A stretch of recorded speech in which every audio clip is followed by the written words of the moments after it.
প্রেমানন্দে একবার হরি হরি বল। নিতাই গৌর সীতানাথ প্রেমানন্দে একবার হরি হরি বল। নিতাই গৌর সীতানাথ প্রেমানন্দে একবার হরি হরি বল। জয় নিতাই গৌরী। ভক্তবৃন্দের চরণে আমার কোটি কোটি প্রণাম। যে মহতী ভাগবত কথার আসর শুরু হয়েছে, আজ তার দ্বিতীয় দিন।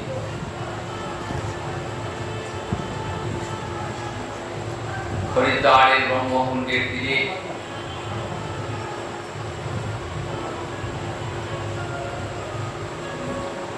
সুখদেব হরিকথা পরিবেশন করছে।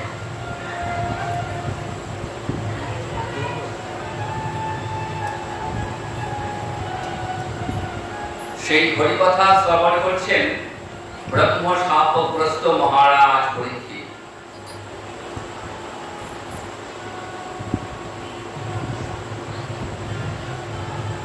সুখদেবের কাছে মহারাজ পরীক্ষিতের প্রথম প্রশ্ন, হে মুনিবর,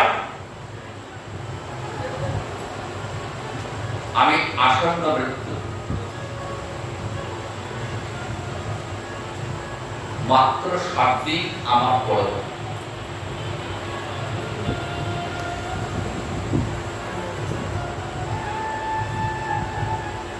তো আপনি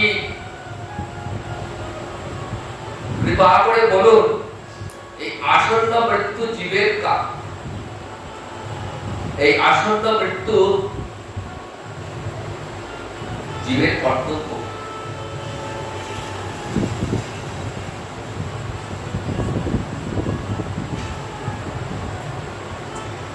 আমাকে এই 7 দিনের মধ্যে শ্রীকৃষ্ণ চরণ লাভ করবে।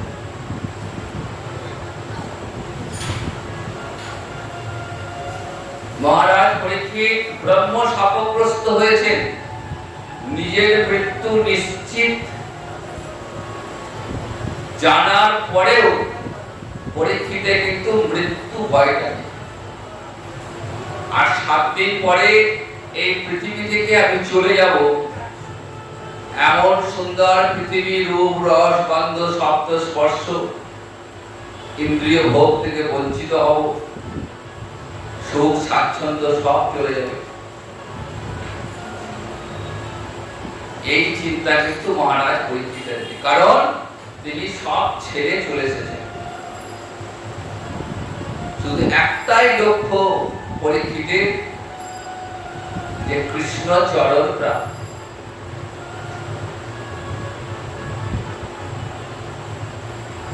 আসন্ন মৃত্যু জীবের কর্তব্য কি? শ্রীমদ্ ভাগবতের প্রতিটি ছত্রে ছত্রে শিক্ষা। ভাগবতের জনপ্রিয়তা কেন? শ্রীমদ্ ভাগবত আস্বাদন করলে যে শিক্ষা আমরা লাভ করব, সেই শিক্ষা অন্য কোন শাস্ত্রে। সুখদেব বলছেন, মহারাজ আপনার প্রশ্ন অতিরিক্ত। এমন প্রশ্ন আপনার পিতামহ অর্জুন পর্যন্ত করেননি, স্বয়ং ভগবানকে সামনে পেয়েও এমন প্রশ্ন করেন।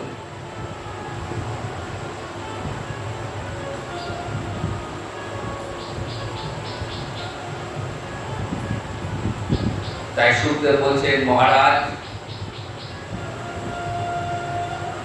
এই জগতের প্রত্যেকটা জীবই আসন্ন মৃত্যু। একটা একটা করে দিন যাচ্ছে, আমরা একটু একটু করে মৃত্যুর দিকে এগিয়ে চলেছি।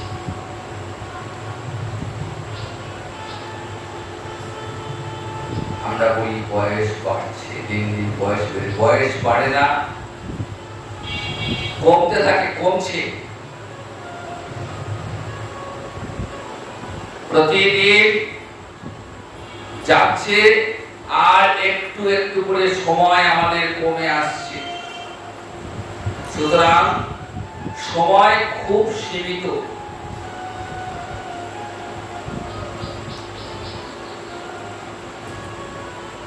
যদি জীবের গড় আয়ু যদি 80 বছর ধরি, 40টা বছর শুধু ঘুমিয়ে কেটে যায়। হিসাব করবেন, 40 বছর শুধু ঘুমিয়ে কেটে যায়। অদ্ভুত ব্যাপার, আমরা হিসাব করি না তো। 12 ঘন্টা শুধু ঘুমিয়ে কাটিয়ে দেয়, বাকি থাকলো 40। এর মধ্যে 30টা বছর শৈশব, কৈশোর, বাল্য, সংসার চলে গেল। 70 বছর চলে গেল, এখনো 10 বছর রয়েছে। 5টা বছর রোগ ব্যাধি অসুখ এইসব করতে করতে, ডাক্তার, টাকা পয়সা এই করতে করতে আরো 5 চলে গেল, 75 হয়ে গেল। আর 5 বছর, এই 5 বছরেও যদি একবারও যদি কৃষ্ণ কথা, হরি কথা না উচ্চারণ করি, ভগবান সুযোগ দিচ্ছেন দেখুন কেমন করে, কিন্তু আমরা সুযোগ দিতে পারি না। কেন? আমরা বিষয়ী।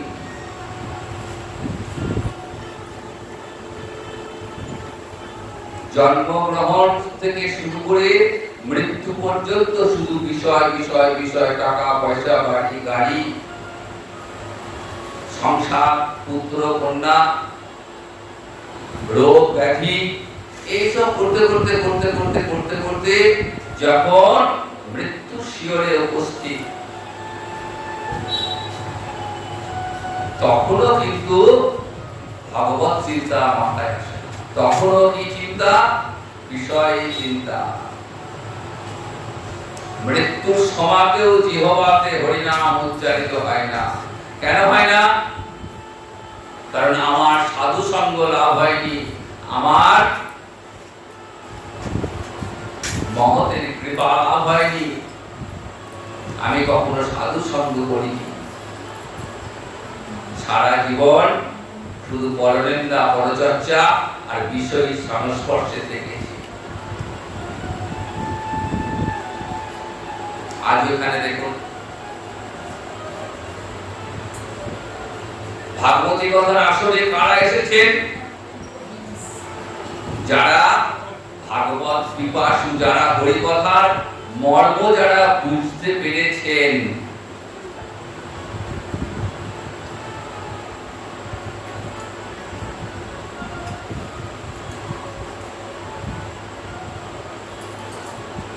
বাজারে যখন আমরা যাই, বাজারে গিয়ে আমরা কি দেখি বলুন তো? কোন দোকানে সব থেকে বেশি ভিড়?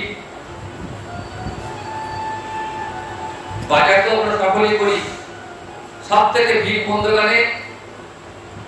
আলু পটলের দোকানে। কারণ সকালে ঘুম থেকে উঠি, আলু আমাদের দরকার, আলু ছাড়া বাঙালির চলবে না। তাহলে আলু, পটল, সবজির দোকানে সব থেকে বেশি ভিড়। আর সব থেকে ভিড় কম দোকানে সোনার দোকান। স্বর্ণ ব্যবসায়ী এসি রুমে দরজাটা বন্ধ করে বসে আছেন।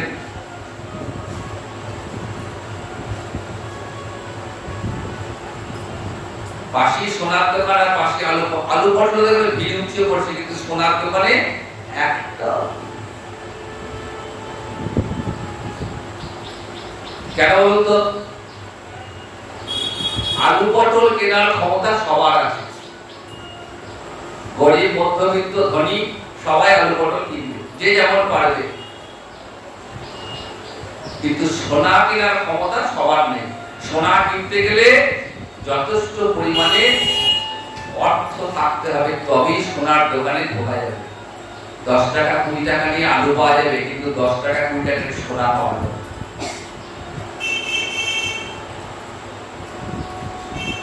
তাহলে সোনা কেনার জন্য কি করতে হবে? যথেষ্ট অর্থ সঞ্চয় করতে হবে। ধনবান ব্যক্তিরা সোনার দোকানে যান। এতে গেল বৈশ্বিক জগতের কথা। আধ্যাত্মিক জগতে আলু পটল কারা? যারা ভাগবত শ্রবণ করে না। আর স্বর্ণ ব্যবসায়ী কারা? যারা ভাগবত শ্রবণ করে। কারণ ভাগবত শ্রবণ করার ক্ষমতা সবার নেই, সবার অন্তরে তার ভক্তি নেই। হরিভক্তি তো সবার অন্তরে নেই। হরিভক্তি হলো সোনার উপান, সোনার মতো। যার অন্তরে ভক্তি আছে সেই একমাত্র ওই হরিকথা আস্বাদনের টানে ছুটে আসবে, আর বাকি সবাই আলু পটল।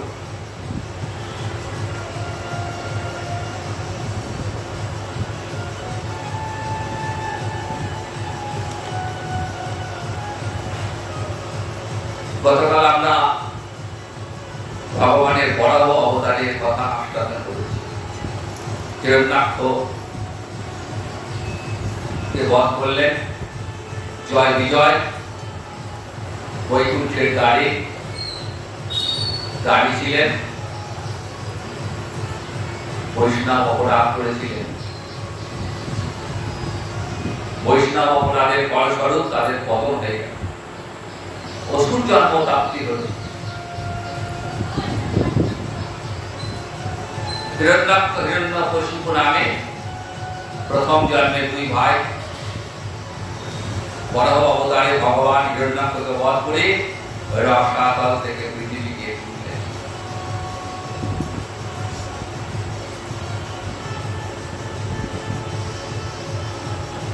গতকাল আমরা এই পর্যন্ত আস্বাদন করেছি।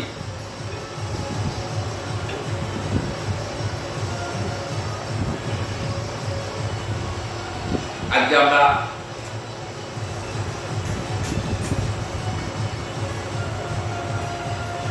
ভগবানের এক অবতার মহর্ষি কপিল,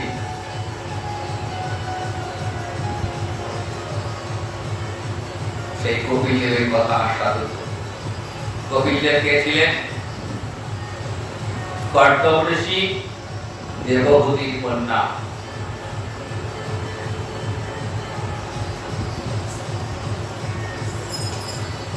ব্রহ্মা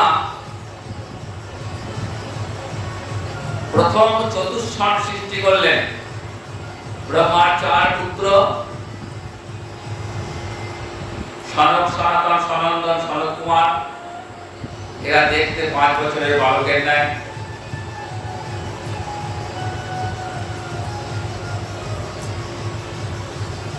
ব্রহ্মা এদেরকে প্রজা সৃষ্টির আদেশ করলেন, কিন্তু এরা প্রজা সৃষ্টিতে আগ্রহী ছিলেন না।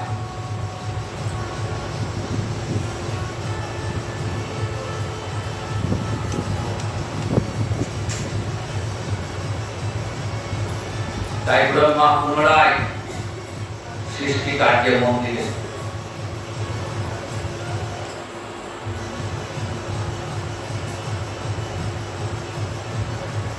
ব্রহ্মার অনেকগুলি পুত্র, তার মধ্যে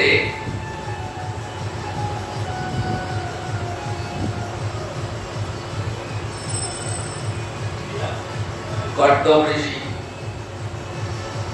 এই কর্দম ছিলেন ব্রহ্মার এক পুত্র।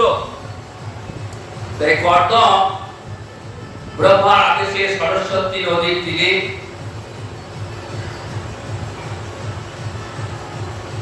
অপেক্ষায় রয়েছেন, সেখানে আসবেন।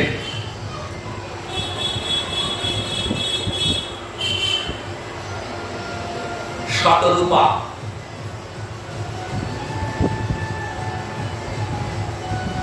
শতরূপার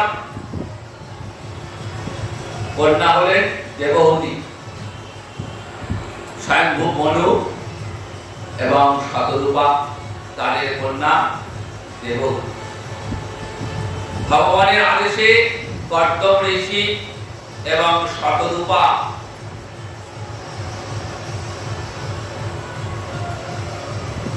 বিবাহ করে বেশ কিছুদিন সুখে জীবনযাপন করতে বহুদিন ধরে রয়েছেন। আস্তে আস্তে তাদের 9টা কন্যা হয়। 9 কন্যার পর এক পুত্র। এই পুত্র হলেন মহর্ষি কপিল, ভগবানের অবতার।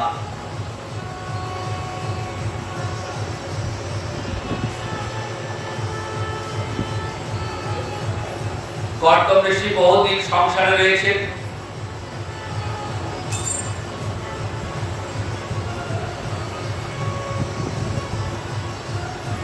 যখন দেবহূতির গর্ভে মহর্ষি কপিল এলেন, তখন কর্দম ঋষি সংসার ত্যাগের অভিপ্রায়ে এগিয়ে চলেছেন।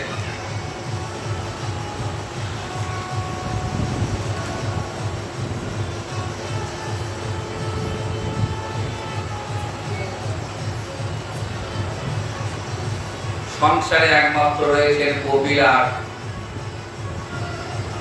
মা তার দেবহূতি। কপিল তো ভগবানের অবতার, আর মা হলেন সেই ভগবানের জননী।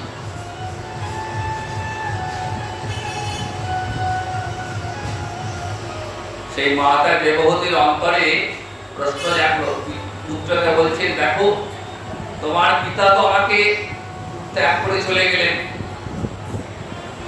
আবার তুমিও চলে যাবে, তাহলে এই সংসারে তো আমি একা হয়ে গেলাম, তাই আমার কি গতি হবে বাবা? দেখুন, দেবহূতি হচ্ছেন স্বয়ং ভগবানের জননী। স্বয়ং ভগবানের জননী হচ্ছেন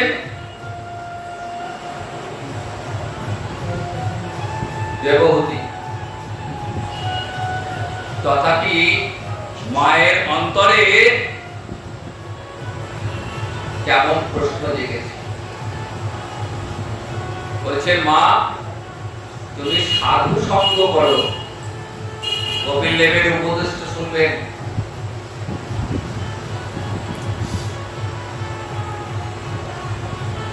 মা তুমি সাধু সঙ্গ করো। সাধু সঙ্গ কেমন? সতাং প্রসঙ্গানে মম বিজ্জ হৃৎকণ্ড রসায়ন কথা।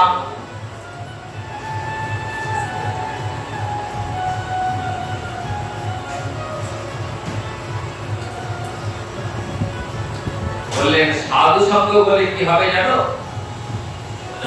যখন দুজন সাধু যখন একসঙ্গে বসেন, তখন তারা নিজেদের মধ্যে কি আলোচনা করে?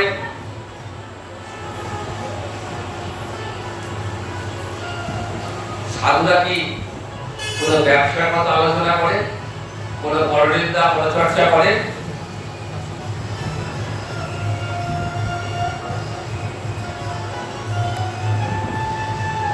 কার ছেলে চাকরি পেয়েছে, কার মেয়ে কার সঙ্গে পালিয়ে গেল, কার কত টাকা ব্যবসায় লাভ হলো, কার কটা বাড়ি হলো, এগুলো সাধুরা আলোচনা করেন। কারণ সাধুদের আলোচনার বিষয় এগুলো নয়। সাধুদের আলোচনা কি বিষয়? সাধুরা জানেন যে মৃত্যুময় জীবনে যে কোনো সময় মৃত্যু চলে আসতে পারে, তাই যেটুকু সময় আছে সময় নষ্ট না করে শুধু কৃষ্ণ কথা, শুধু কৃষ্ণ কথা। তাই মা তুমি সাধু সঙ্গ করো। সাধু সঙ্গ করলে কি হবে? সাধু সঙ্গে বসে কৃষ্ণ কথা শ্রবণ হবে। আর কৃষ্ণ কথা শ্রবণ হলে কি হবে? আশু অপবর্গবর্তনী, খুব দ্রুত তুমি এই সংসার সাগর পার হয়ে যাবে। কৃষ্ণ কথা শুনতে শুনতে শ্রদ্ধা আসবে, শ্রদ্ধা থেকে রতি জন্মাবে, আর রতি থেকে কৃষ্ণ প্রেম জন্মাবে। কিন্তু শ্রদ্ধা থেকে রতি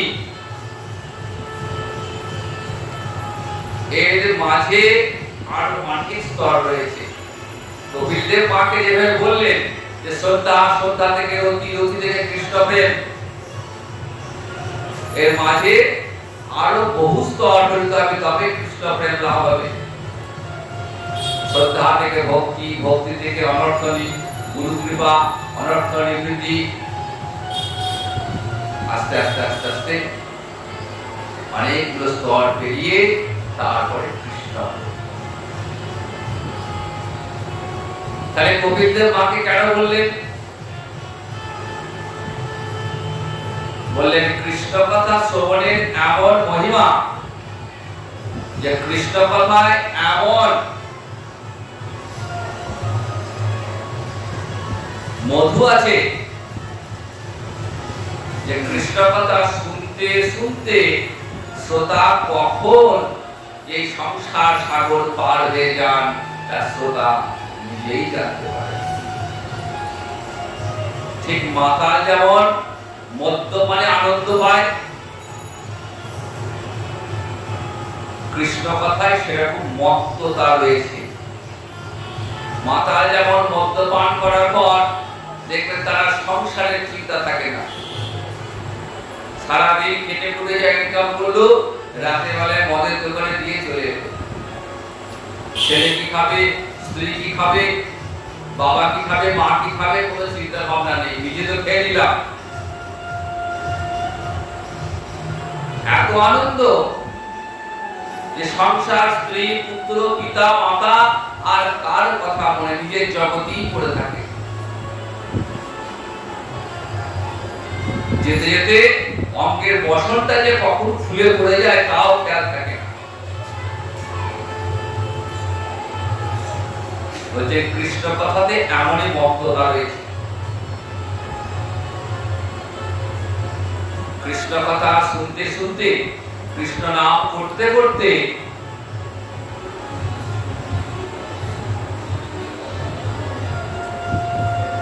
সাধক শ্রোতা কখন যে সংসার সাগর পার হয়ে যান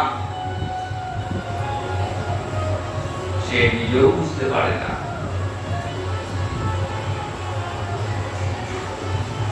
তাই কৃষ্ণ ভক্তি লাভে প্রথম যে দরজা তার নাম হচ্ছে শ্রবণ।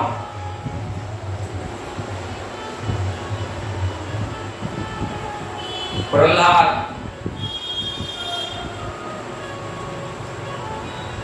পিতা হিরণ্যকশিপুকে বলছেন যে দেখো পিতা,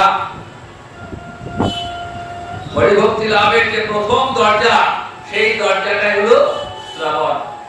ভক্তি মহারাজের ৯টা অঙ্গ, শ্রবণ, কীর্তন, শ্রবণ আদি ৯টা অঙ্গ রয়েছে।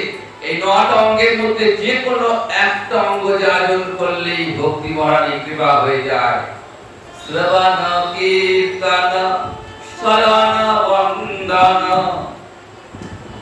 এই সব সেবন দাসরে ভজ মুরে মন শ্রীনন্দনন্দন অভয় চরণার বিন্দরে। ভজ মুরে মন শ্রীনন্দনন্দন অভয় চরণার বিন্দরে। দুর্লভ ভজ হুরে মন শ্রীনন্দনন্দন অভয় চরণার বিন্দরে। শ্রবণ, কীর্তন আদি নববিধা ভক্তি অঙ্গের কথা কপিলদেব তার মাকে বললেন।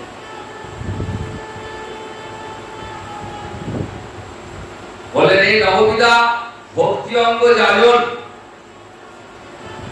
করলে কি হবে? শ্রীহরি চরণে অচলা ভক্তি লাভ। এছাড়া আরো নির্গুণ ভক্ত আছেন। এই নির্গুণ ভক্ত যারা ভগবান শ্রীহরির সেবা ব্যতীত আর কিছুই জানেন না, তারা এমনকি কোনো মুক্তিও চান না। এই মুক্তিটা কেমন জিনিস? মুক্তিতে এই দেহটা নাশ হয়ে যাবে, আর দেহ নিয়ে মাতৃ জঠরে আসতে হবে না।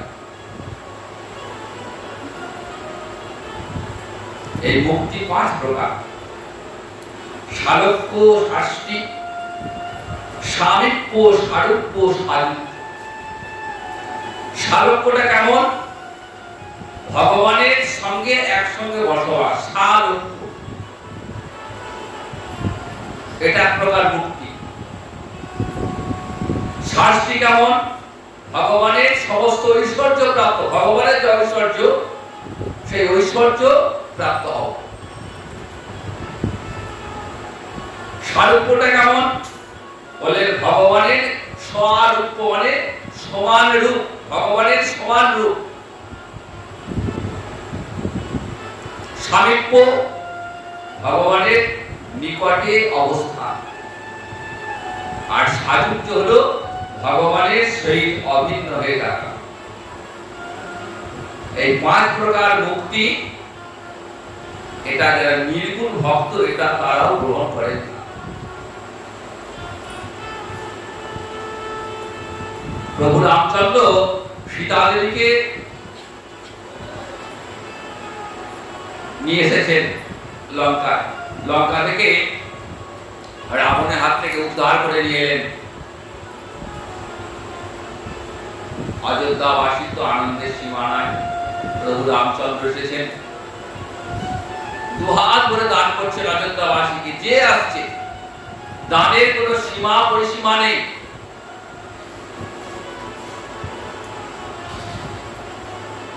হনুমানজি এসছেন, যিনি রামচন্দ্র ছাড়া আর কাউকে চেনেন না।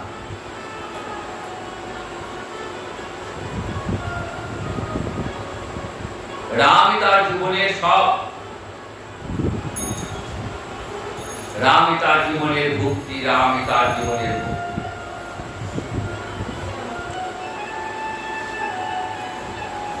হনুমানজি এসছে প্রভু রামচন্দ্রকে দর্শন করতে। তিনি রামচন্দ্রকে ছাড়া এক মুহূর্ত থাকতে পারেন না। হনুমানকে দেখে বলছেন যে, হনুমান, তুমি তো আমার সবথেকে প্রিয় ভক্ত।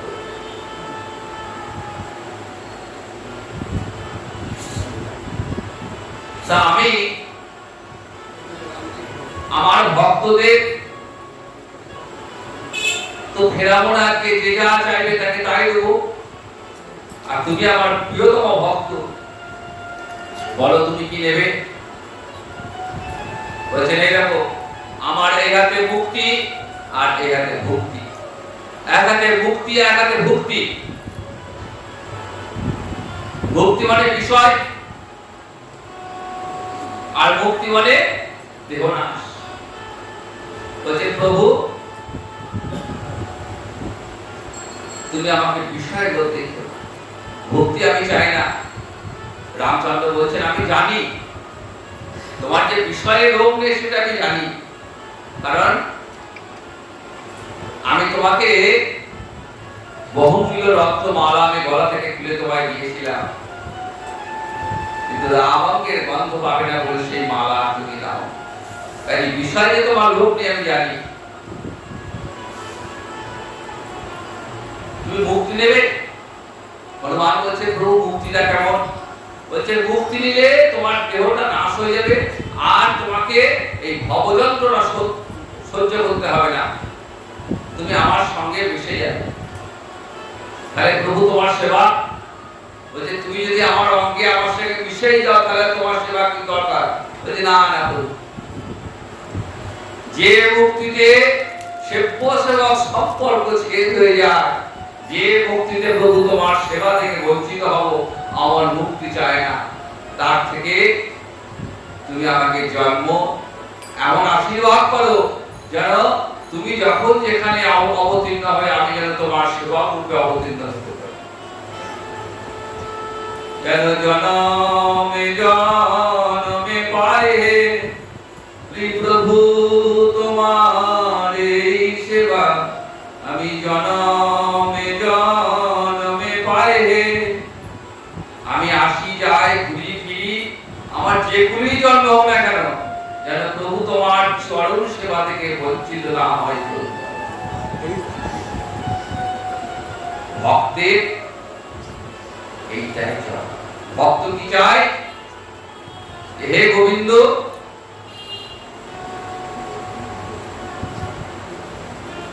তোমার এই চরণ সেবা থেকে আমায় বঞ্চিত করো না। তাহলে ভক্ত মুক্তি চান না, কি চান? রাধা মাধব চরণের প্রেম সেবা। এই প্রেম ভক্তির কথা শ্রীমদ্ ভাগবত আমাদের দেখা। তাই মহাপুরাণ, ভাগবত হচ্ছে মহাপুরাণ। বলো শ্রীমদ্ ভাগবত মহাপুরাণ কি। এরপর কপিলদেব মাতাকে পুরুষ প্রকৃতি এবং চতুর্বিংশতি তত্ত্বের কথা বললেন। চতুর্বিংশতি তত্ত্ব কি? পঞ্চভূত, ক্ষিতি, অপ, তেজ, মরুদ্গম। পঞ্চরস, রূপ, রস, শব্দ, গন্ধ, স্পর্শ। পঞ্চ জ্ঞানেন্দ্রিয়,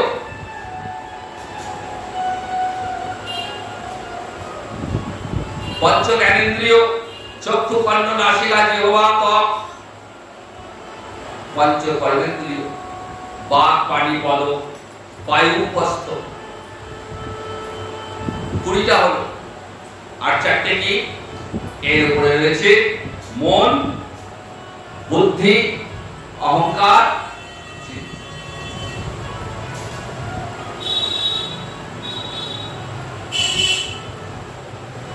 পুরুষ এবং প্রকৃতির বর্ণনা দেওয়ার পর মাকে অষ্টাঙ্গ যোগের কথা বললেন। এই অষ্টাঙ্গ যোগে মধ্যে দিয়ে কবি কি করলেন? বদ্ধ জীবের শেষ জীবন, এই সংসারে মায়ার বন্ধনে আবদ্ধ জীবের শেষ পরিণতি কি?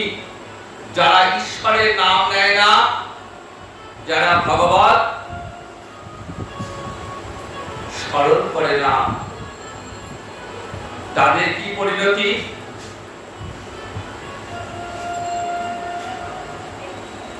সেই কথা স্মরণ করালেন। বদ্ধজীবের আশা মেটে না, মরতে মরতেও বাঁচার আশা করে। তাই বলছে মা, তুমি সিদ্ধ যোগের অনুষ্ঠান করো আর সর্বদা ভগবান শ্রীহরির নাম স্মরণ করো, অচিরেই মুক্তি লাভ। এই কথা বলে কপিলদেব সংসার ত্যাগ করে চলে গেলেন। কোথায় গেলেন? গঙ্গা যেখানে সাগরে মিলিত হয়েছে সেখানে সাধনা করবার গঙ্গা সাগরে কপিল মুনির আশ্রম। আজও কপিল জীবের মুক্তির জন্য সাধনা করল।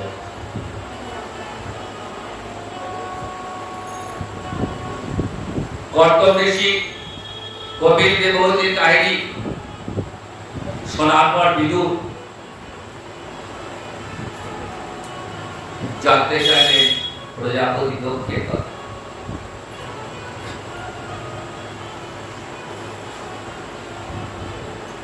দক্ষের কথা শুনতে চাইলেন। তখন মৈত্র ঋষি বলছেন যে পুরাকালে প্রজাপতিগণে সত্র নামে এক যজ্ঞে ঋষি, দেব এবং মুনিগণ সকলে সমবেত হলেন। দক্ষ সেখানে প্রবেশ করলেন সেই যজ্ঞে। ব্রহ্মা আছেন আর দেবাদিদেব মহাদেব আছেন।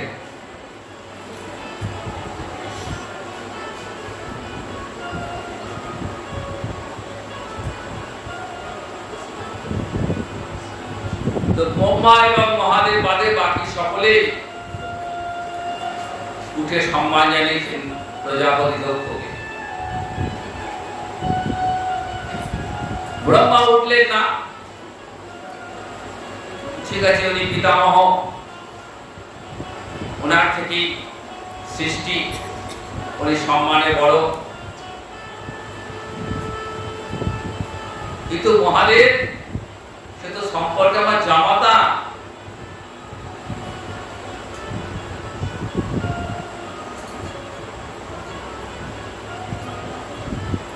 সে আমার সম্মান করল না, মনে মনে খুব অসম্মান বোধ করল।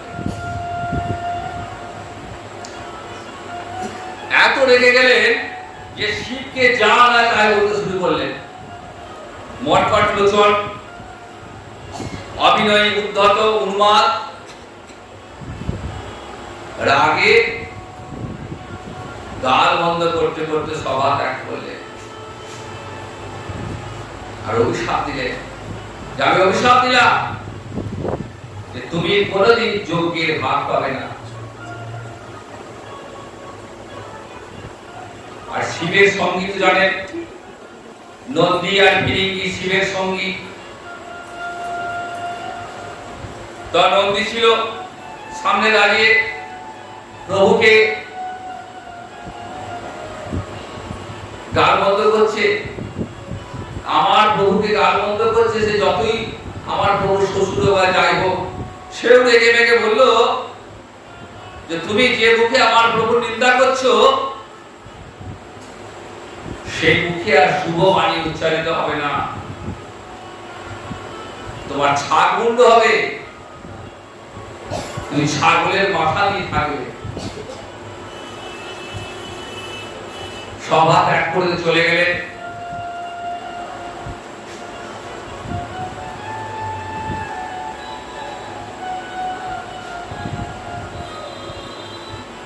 মহাদেবকে জব্দ করবার জন্য কিছুদিন পরে আবার একটা যজ্ঞ করলেন। তো এবার নিজে যজ্ঞ করছেন, সমস্ত লোকে নিমন্ত্রণ করেছেন, দেবতা, গন্ধর্ব, ঋষি, মুনি সবাই এসেছেন।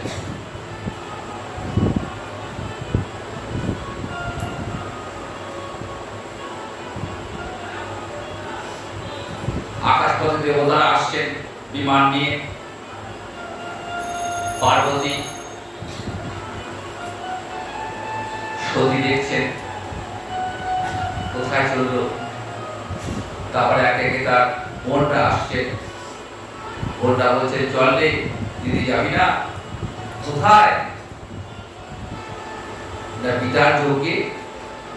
সবাইকে নিমন্ত্রণ করেছে, সমস্ত মেয়েদের, কিন্তু সতী এবং মহাদেবকে নিমন্ত্রণ করল। সতী সে বায়না ধরল মহাদেবের কাছে, প্রভু কতদিন মাকে দেখিনি, একবার চলো দর্শন করে আসি। জননী জন্ম ভবিষ্য সরকার আদি করিয়েছি, সেই কবে এসছি বাপের বাড়ি থেকে, মাকে কতদিন দেখিনি, একবার চলো মনটা ছটফট। মহাদেব বলছেন না,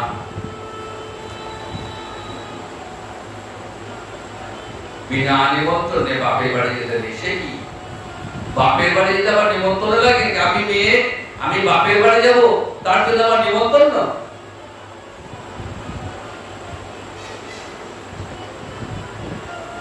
মহাদেব বোঝাচ্ছেন, দেখো অন্য সময় হলে ব্যাপারটা অন্যরকম হতো, নিশ্চয়ই তো তুমি তোমার বাপের বাড়ি যাবে, মায়ের কাছে যাবে, নিমন্ত্রণের কি দরকার? কিন্তু দেখো তোমার পিতা যে যজ্ঞ রেখেছেন, সেই যজ্ঞে কিন্তু সবাইকে নিমন্ত্রণ করে, শুধু আমাকে আর তোমাকে করে। একটা অনুষ্ঠান চলছে বাড়িতে, সেখানে যদি নিমন্ত্রণ না পাঠায়, জামাই হিসেবে আমার তো সম্মান আছে, মেয়ে হতে পারো, কিন্তু আমি তো জামাই, আমার কাছে একবার বলা দরকার ছিল। সে সত্যি কোনো কথাই শুনবেন না, বলছে প্রভু আমি যাবই, মায়ের জন্য মন আমার ছটফট করছে, আমি যাবই। বলছেন দেখো যেও না, গেলে কিন্তু বড় বিপদ হবে। কিছুতেই কথা শুনবেন না। মহাদেব তারপর বাড়ি যাও তাহলে।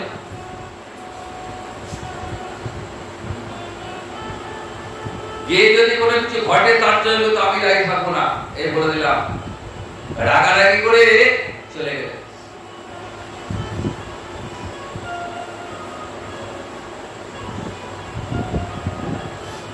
বিশাল যজ্ঞের আয়োজন, শুধু ব্রহ্মা বিষ্ণু বাদে আর সবাই এসেছে।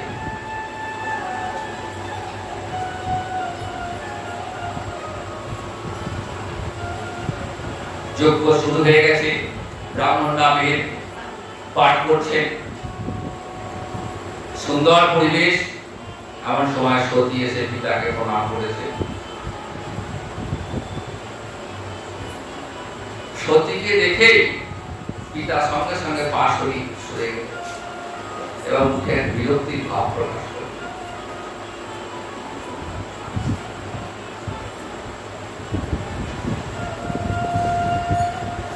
পিতার মুখটা গোমড়া হয়ে গেল। সতী আসুক, তিনি চাননি এটা।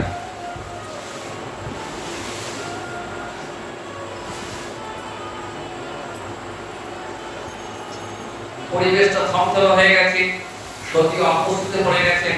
মা ছুটে এসছেন, মেয়ে তো, মা ছুটে এলেন, আয় আয় আয় মা, কতদিন পরে এলি।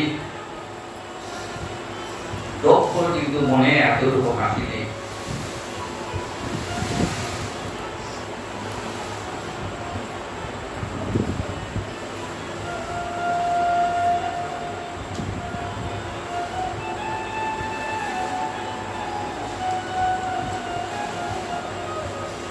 দুঃখ সতীকে যা নয় তাই বলে অপমান করতে হবে।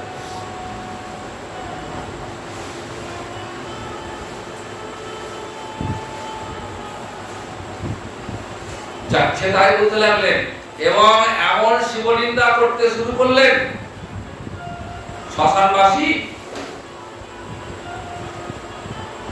কোনো জন্মের ঠিক নেই, কোনো খাবার ঠিক নেই, কোনো বাসস্থানের ঠিক নেই।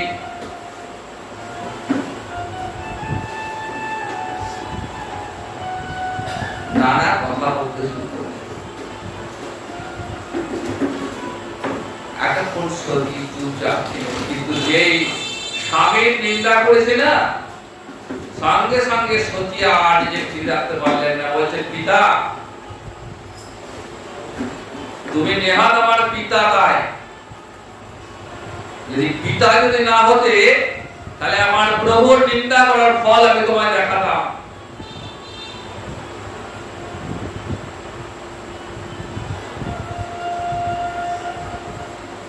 তাই নিজে অতি নিন্দা আমি নিজে কানে শ্রবণ করব না। আমি এক্ষুনি এইখানে দেহত্যাগ করব। তপস্যায় বসে নিজেকে প্রস্তুত করেছে, দাদা করে চলছে। আর উপস্থিত সভামণ্ডল সবাই ভগবান হয়ে গেলে কি হল। মা তো মুছায় গেছে, কাঁদতে শুরু করেছে, দক্ষ ঘাবড়ে গেছে। এমনটা হয়ে বুঝতে পারেননি।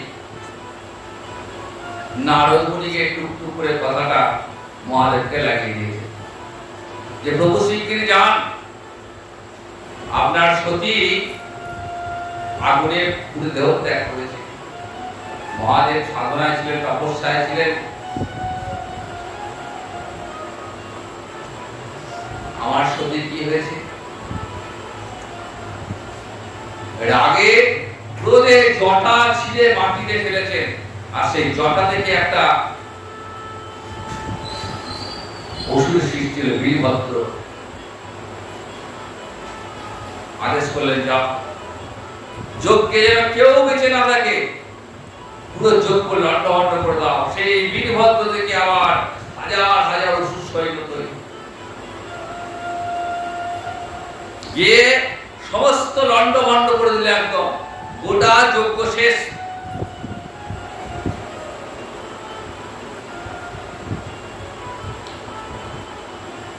অসুরে সব অসুর সৈন্যরা গিয়েছেন।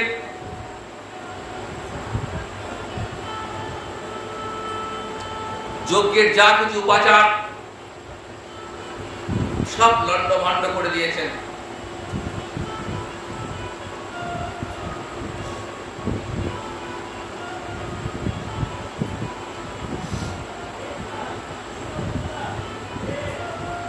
সতীর দেহটাকে মহাদেব তুলে নিয়েছেন। প্রলয় কাণ্ড সৃষ্টি হয়েছে, সৃষ্টি ধ্বংস হয়ে যাবার মুখে। ব্রহ্মাদি দেবগণ প্রমাদ করলেন, কি অবস্থা! সমস্ত দেবগণ ব্রহ্মার কাছে ছুটে গেছে। তখন ব্রহ্মা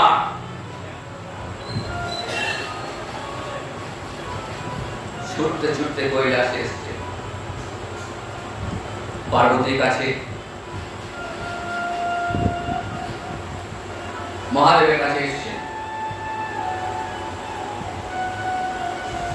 মহাদেবকে স্তুতি করতে শুরু করলেন। দেখুন, মহাদেব এমন এক ভগবান, যে ভগবান অল্পতেই আশুতোষ নাম না, আশুতোষ অল্পতেই পুষ্ট হন।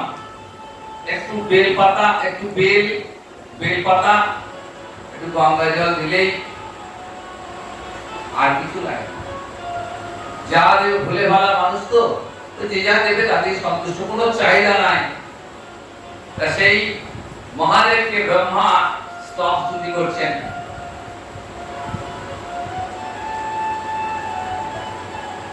কেমন করে স্তুতি করলেন?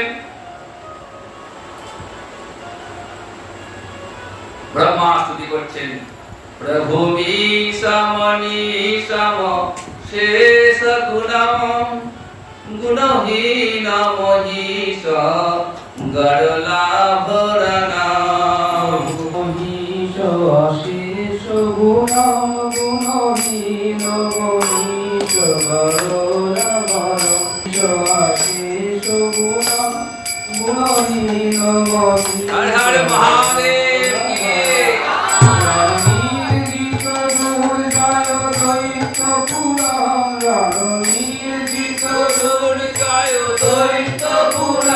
প্রণমামি শিবম শিব কল্পতরুম। প্রণমামি শিবম শিব কল্পতরুম। প্রণমামি শিবম শিব কল্পতরুম।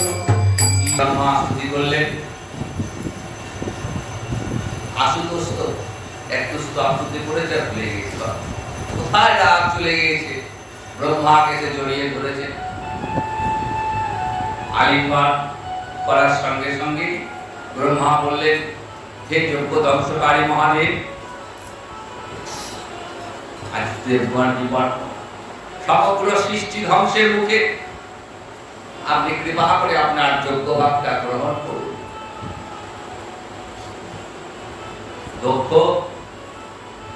যে যজ্ঞ করলে সেই যজ্ঞে পুরো যজ্ঞের ভাগ রাখেন, অপমান করবেন বলে। তাই ব্রহ্মা স্তুতি করে বললেন, হে দেবাদিদেব মহাদেব, আপনি কৃপা করে আপনার এই যজ্ঞের ভাগ গ্রহণ করুন।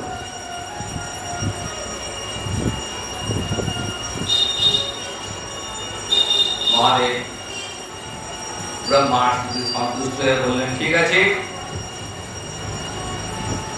তাই হবে। দক্ষের গৃহে গেছে।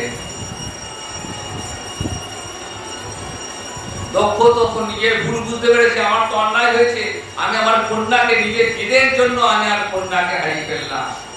বাস্তব জীবনেও কিন্তু এরকম অনেক ঘটনা ঘটে।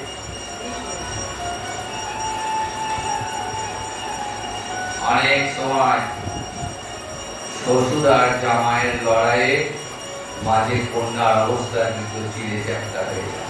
শ্বশুর তার নিজের জায়গা থেকে করবে না, আর জামাইও তার নিজের জায়গা থেকে করবে না। মাঝে কন্যার অবস্থা কিরকম, তাকে ছেড়ে তাকে, পিতা তাকেও ছাড়বার নয়, আবার পতি তাকেও ছাড়বার নয়। সতীর দেহত্যাগের ঘটনার মধ্য দিয়ে শিক্ষা দেব, বর্তমান যুগে যেটা লুপ্ত প্রায় হয়ে গেছে। পতি সেবার মতো কোনো সেবা হয় না।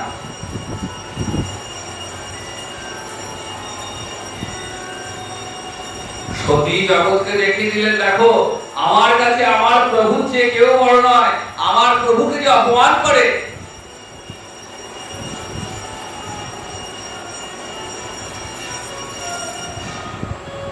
আমি সেই স্থানে থাকি না।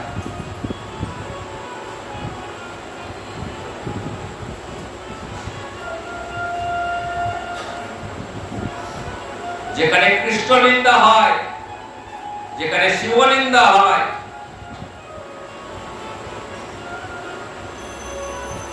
সেখানে থাকতে নেই।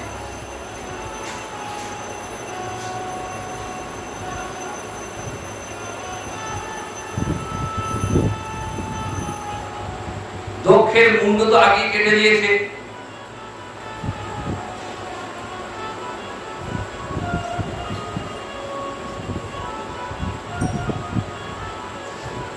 দক্ষের অভিশাপ ছিল, নন্দী অভিশাপ দিয়েছিল তোমার ছাগ মুন্ড হবে।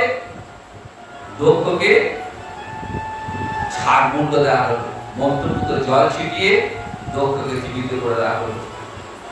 দক্ষ নিজের ভুল বুঝতে পারলে মহাদেবের কাছে শ্বশুর তো ক্ষমাকে আর চাইতে পারে, তবে নিজের ভুলটাকে স্বীকার করলেন না। আমার ভুল হয়েছে, তোমাকে অপমান করা আমার ঠিক হয়। ভাগবতে এইটুকুই বর্ণনা। এরপর অন্যান্য পুরাণে আমরা দেখি যে সতী দেহটাকে নিয়ে যখন ঘুরছেন, মহাদেব তাণ্ডব নৃত্য করছেন, তখন বিশ্বকে এই তাণ্ডব নৃত্যকে থামানোর জন্য বিষ্ণু কি বললেন, সুদর্শন চক্র দিয়ে সতীর দেহটাকে ছিন্ন বিচ্ছিন্ন করে দিলেন। যেখানে যেখানে সতীর দেহটা পড়েছে সেখানে একটা করে পীঠ তৈরি হয়েছে। আমাদের কাছাকাছি অট্টহাস, নলাটি ইত্যাদি নানা পীঠ রয়েছে।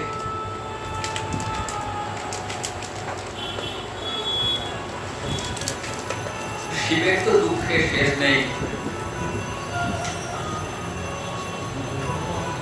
সতীকে হারিয়ে শিব আর নিজেকে ঠিক রাখতে পারছেন না। সতীকে এতই ভালোবাসতেন,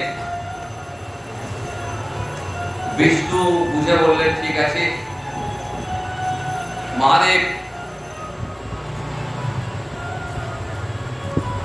এরপরে জন্মে সতী তোমার পত্নী রূপে আসবে। এই সতী আমার পরবর্তী জন্মে গিরিরাজ হিমালয়ে কন্যা রূপে এলেন।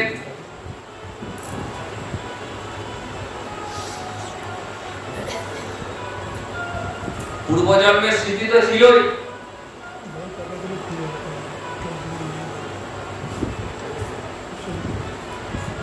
পূর্বজন্মের স্মৃতি থাকার কারণে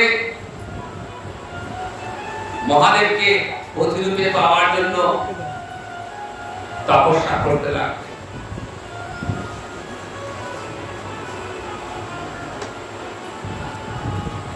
ভয়ঙ্কর তপস্যা।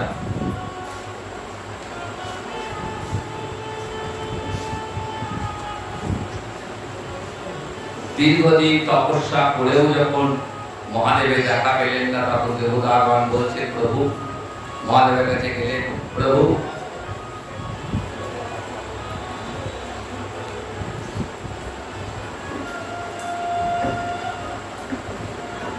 এইবার তুমি পার্বতীর ধ্যান ভঙ্গ করো, পার্বতীকে তুমি বিবাহ করো, নাহলে সংসারে শান্তি স্থাপিত হবে না।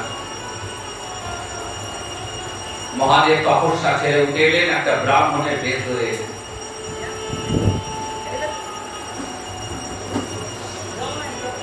পরীক্ষা করবার জন্য সত্যি মহাদেব যে পার্বতী কতটা ভালোবাসে সেটা পরীক্ষা করবার জন্য একটা ব্রাহ্মণের বেশ ধরে এসেছে সতীর কাছে, পার্বতীর কাছে।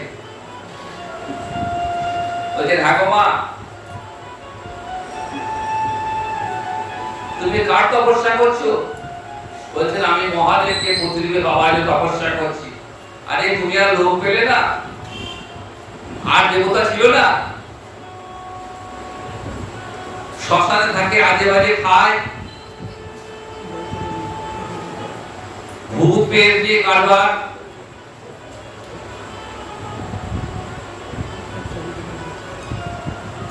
কোনো পিতৃ পরিচয় নাই।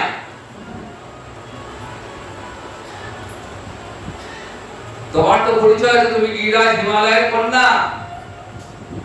আর মহাদেবকে জিজ্ঞেস করো তো বাবার নাম কি, বলতে পারবে না।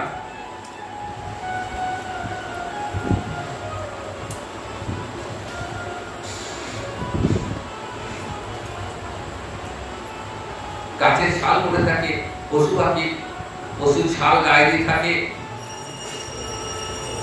মাথায় বড় বড় জটা, আর তো কত দেবতা ছিল, দেবরাজ ইন্দ্র ছিল।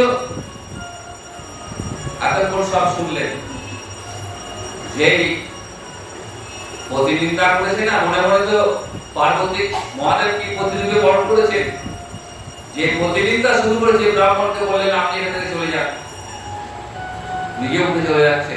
তখন এই ব্রাহ্মণ রূপী মহাদেব নিজে পুরস্কার বেরিয়ে এসেছেন, আরে তুমি আমাকে সহ্য করতে পারছো না? তাকে ছায়া মহাদেব, না না প্রভু,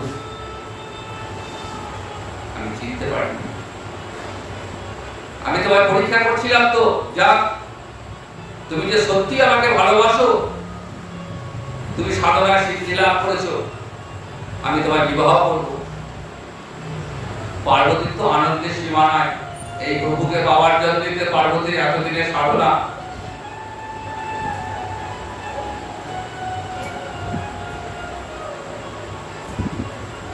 সপ্ত ঋষিকে পাঠালেন হিমালয়ের কাছে বিয়ের প্রস্তাব। মহাদেবের বিয়ের প্রস্তাব নিয়ে গেলেন হিমালয়ের কাছে। হিমালয় এবং হিমালয়ের স্ত্রী মেনকার খুবই আনন্দ, মহাদেবের সঙ্গে বিবাহ হবে। মেনকা মহাদেব তাকে দেখেননি, শুনেছেন বিয়ের দিন স্থির হয়ে গেল।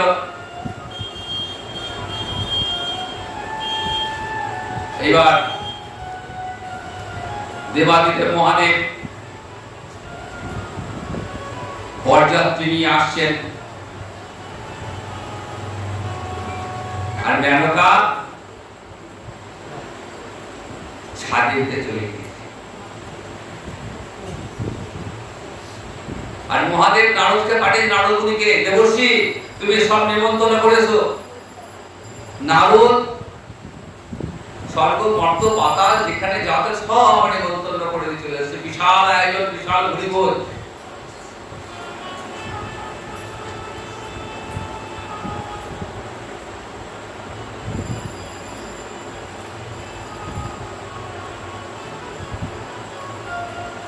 তো সেই ভোজে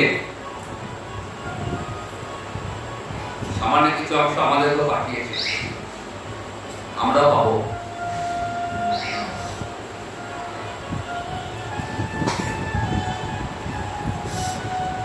বিশাল আয়োজন। মেনকা ছাদে উঠে দাঁড়িয়ে দেখছেন, দেখি আমার মেয়ের স্বামী কেমন পার্বতীর পরকে দেখি, বিশ্বাকর্ষণে মেয়ে গন্ধর্ব মতমে আসছে, অসাধারণ দেখতে, রূপবান। মেনকা ভাবছে বাহ, আমার মেয়ে পছন্দ আছে বটে। নারদ বলছে না না, ওটা নয় গো, ও তো গন্ধর্ব, ও দেবতাদের সবাই গান করে। ও আচ্ছা, তাহলে কিছু আছে? হ্যাঁ কিছু। তারপর আবার পিছনে আরেক দেবতা আসছে, এটা নিশ্চয় না না, এও নয়। এবার একটা একটা এক একটা ঘুরছে, আর মানে কথা হচ্ছে আমার মেয়ের বর কখন আসবে। বরুণ এলো, অগ্নি এলো,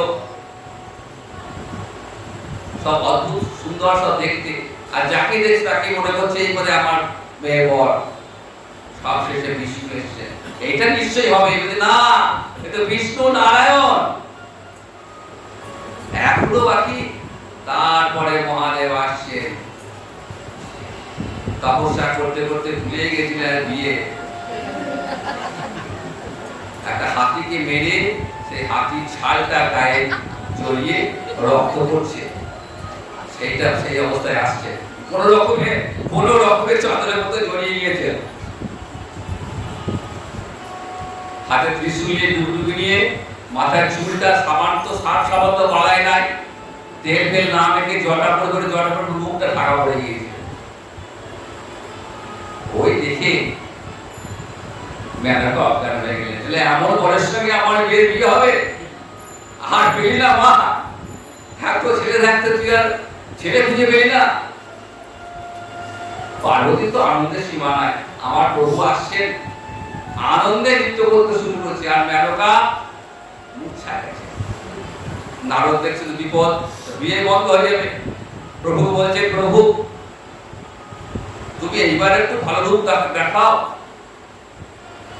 নারদের কথায় প্রভু ওই যোগী বেশ ছেড়ে সুন্দর এক যুবকের, অসাধারণ রূপবান যুবকের রূপ ধরে যে দাঁড়িয়েছেন মেনকার সামনে,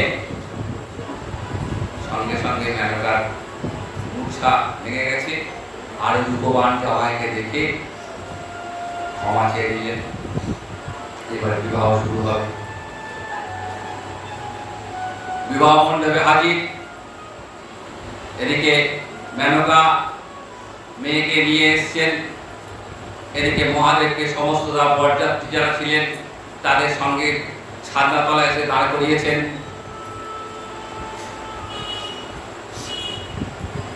বিষ্ণু মহাদেবের পক্ষে ভাই হয়ে,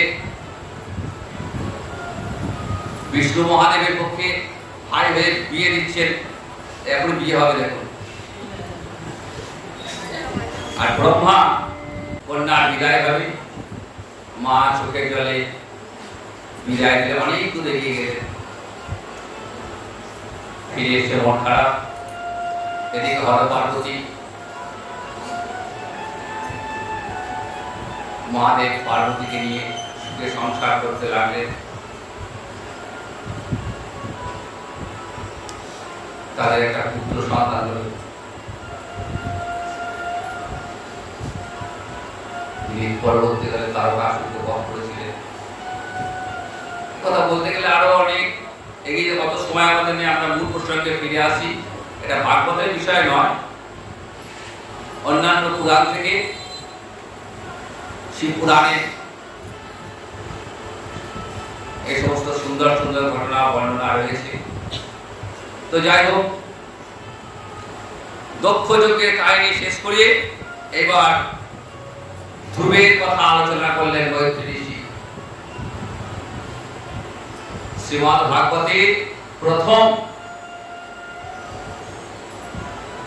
9টা অধ্যায় শুধুমাত্র ভক্তের কথা। কেন ভক্তের কথা? ভগবানের কথা না বলে মহারাজ পরীক্ষিত শুনতে চাইলেন কৃষ্ণ কথা আস্বাদন করা, কৃষ্ণ কথা শোনার জন্য আমি উন্মুখ হয়েছি। হে মুনিবর, আমি সমস্ত কিছু ত্যাগ করে একা আসনে বসে কৃষ্ণ কথা শ্রবণ করি। কিন্তু প্রথমেই কৃষ্ণ কথা বললেন না।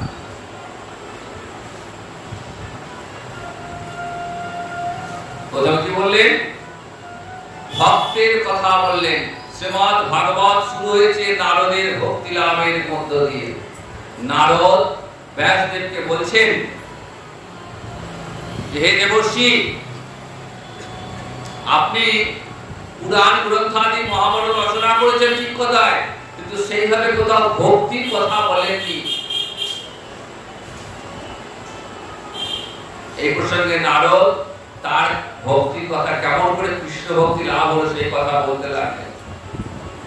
বলেন, পূর্ব জন্মে আমি ছিলাম এক দাসী পুত্র। আমার মা পরিচারিকার কাজ করতেন, তো আমিও মায়ের সঙ্গে সঙ্গে যেতাম।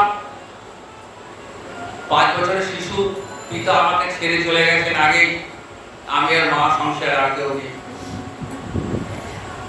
তো এক ব্রাহ্মণের ঘরে মা পরিচারিকার কাজ করতেন,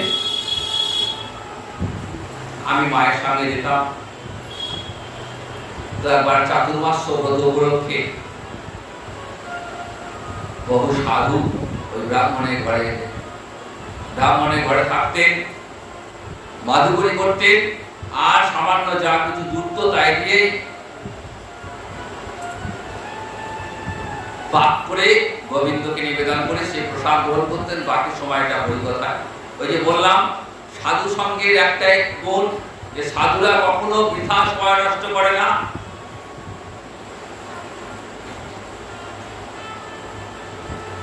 বৃন্দাবনে ছয় গোস্বামী সাধন কেমন করতে হয় দেখিয়ে গেছেন।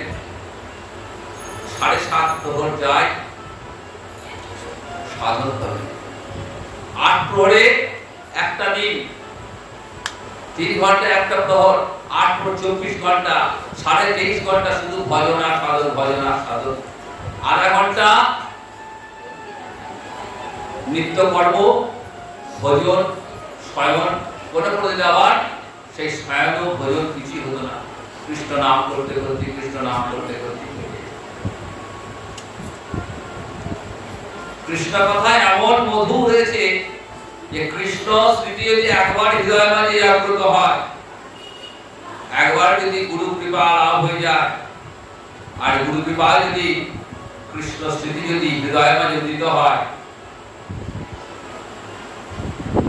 আর কোনো কিছুই লাগবে না। সাধুদের মুখ থেকে হরিকথা শ্রবণ করতেন, আর সাধুদের উচ্ছিষ্ট প্রসাদ খেতেন।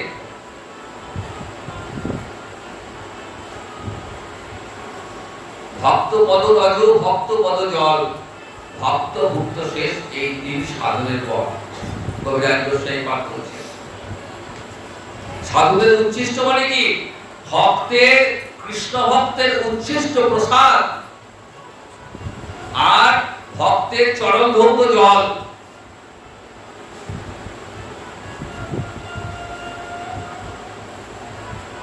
ভক্তি অঙ্গ জাগরণ করতে গেলে, ভক্তি সাধন করতে গেলে এই সাধুগুরু বৈষ্ণবের কৃপাটা অবশ্যই প্রয়োজন। নারদ দেখিয়ে দিলেন, ওই সাধু কৃপা হয়ে গেল, উচ্ছিষ্ট খেতেন আর সাধুকে হরিকথা শুনতেন, শুনতে শুনতে শুনতে শুনতে কৃষ্ণ ভজন করার ইচ্ছা জাগ্রত। কিন্তু কেমন করে ভজন করবেন? কে শেখাবে? ভজন কে শেখায়? ভজন শেখায় শ্রী গুরুদেব। গুরুদেবকে গুরুদেব বলেন স্বয়ং ভগবানই গুরু রূপে আমাদের মধ্যে বিরাজ করে। কেন? আমাদের মধ্যে জীবকে কৃপা করবার জন্যই গুরু রূপ ধারণ করে আমাদের মাঝে বিরাজ করেন। গোবিন্দের বাম পাশে গুরুদেব সর্বদা রয়েছে। কেন? না, গুরুদেবের কাছে ভগবান চিরকৃতজ্ঞ। গুরুদেবকে বলছেন, হে গুরুদেব, তোমার ঋণ আমি জীবনে শোধ করতে পারবো না, কারণ তুমি আমার হারানো সন্তানকে আমার কাছে ফিরিয়ে দিয়েছো। বদ্ধ জীব সংসার মায়ার বন্ধনে নিজের পরিচয় ভুলে গেছে। কি ভাবছে? ভাবছে আমি বিশাল বড় লোক, আমি ডাক্তার, আমি ইঞ্জিনিয়ার, আমি বিশাল বড় নেতা, আমি স্ত্রী, আমি পুরুষ, আমি রাজা। এই ভাবটা চলে এসে কেন? না, সে তার পরিচয়টা হারিয়ে। জীবের কি পরিচয়? জীবের একটাই পরিচয়। কি সেই পরিচয়? আমি কৃষ্ণ চরণে দাস, দাস। ওই আনন্দ ব্রহ্মের ধাম থেকে জীবের উৎপত্তি, আবার অন্তিমে ওই আনন্দ ব্রহ্মের ধামেই ফিরে যেতে হবে। যতক্ষণ পর্যন্ত সেই ধামে না পৌঁছতে পারছি, শুধু এই সংসারে মায়ায় কর্মফল ভোগ করতে হবে। কখনো স্ত্রী দেহে, কখনো পুরুষ দেহে, কখনো ধনী, কখনো দরিদ্র, কখনো পশু পক্ষী, কখনো গাছপালা, কখনো নর্দমার কৃমিকীট। যেমন যেমন কর্ম তেমন তেমন ফল। ঘুরতে ঘুরতে ঘুরতে ঘুরতে যে জন্মে সাধু গুরু বৈষ্ণবের কৃপা হলো, গুরু কৃপা, গুরু করুণা বাতাস যে লেগে গেল না, সঙ্গে সঙ্গে ভগবানেরও করুণা বাতাস। আর জীবকে পিছু ফিরে তাকাতে হবে না। ওই গুরু কৃপা, গুরু চরণকে আশ্রয় করে জীব ওই আনন্দ ব্রহ্মের ধামে ফিরে যাবেন। গুরুদেব বলবেন, এই দেখো তোমার হারানো সন্তানকে ফিরিয়ে দিয়েছি ভগবান। ভগবান বলছেন আমি কৃতজ্ঞ তোমার কাছে। সেই নারদ গুরু কৃপা পেয়েছিলেন কেমন করে, যখন সাধুরা ফিরে যাচ্ছেন তখন তাদের মধ্যে একজন সাধু নারদকে কৃষ্ণ ভজন উপদেশ দিল, কৃষ্ণ ভজন করো, কৃষ্ণ নাম দিলেন কানে। আর সেই কৃষ্ণ নামকে অবলম্বন করে নারদের শুরু হলো ভজন। ছোট 5 বছরের বালক, কিন্তু কানে প্রবেশ করে দিয়েছে, ওই নাম চলছে। নাম করতে করতে একসময় মা মারা গেল। মা ছিল একমাত্র অবলম্বন। মা গোয়ালে দুধ দুইতে গেছে গরুর, সাপে কামড়ে দিয়েছে মাকে। ছোট্ট নারদ সংসারে বন্ধন বলতে শুধু মা ছিল। ওইটুকু ছোট্ট ছেলে বলছে, হে গোবিন্দ ভালোই করেছে, আমার তো ছিল বলতে শুধু মা বন্ধন, মা যখন নাই আমার কিছুই নেই। ওই সংসার ত্যাগ করে বেরিয়ে পড়লেন নদী জঙ্গল পাহাড় দেশ থেকে সন্ধ্যা ঘুরতে একদিন একটা গাছতলায় এসে বসেছে। গুরুদেবের দেওয়া নাম স্মরণ করছেন আর দেখছেন হৃদয়ের মাঝে স্বয়ং ভগবান সব অবতীর্ণ হয়েছে। অনেকে দেখা, তারপরে আবার অন্তর ধরে প্রভু কোথায় গেলে? বলছে নারদ তুমি এই জন্মে আর আমায় দেখা পাবে না, এই জন্মে তুমি আবার দেখা পাবে না, তোমার এই দেহটা চলে যাবে, আবার একটা নতুন দেহ পাবে। আর এই কৃষ্ণ ভজন করলে না, এর ফলস্বরূপ পরবর্তী জন্মে আর তোমার এই দেহ নিয়ে আসতে হবে না, তুমি আমার পার্শ্বদ রূপে আমার সঙ্গে আমার বিবাহ পাবে। সেই থেকে নারদ কৃষ্ণ ভক্তি লাভ করেছিলেন আর বিনা যন্ত্রে হরিনাম সংকীর্তন। হরে কৃষ্ণ কৃষ্ণ কৃষ্ণ হরে হরে, হরে রাম রাম রাম হরে হরে। নারদের দিবারাত্র হরিনাম সংকীর্তন।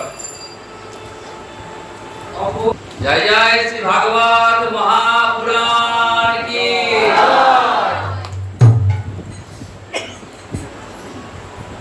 এরপর দক্ষ যজ্ঞের কাহিনী বর্ণনা করার পর ধ্রুবের কথা বলছে।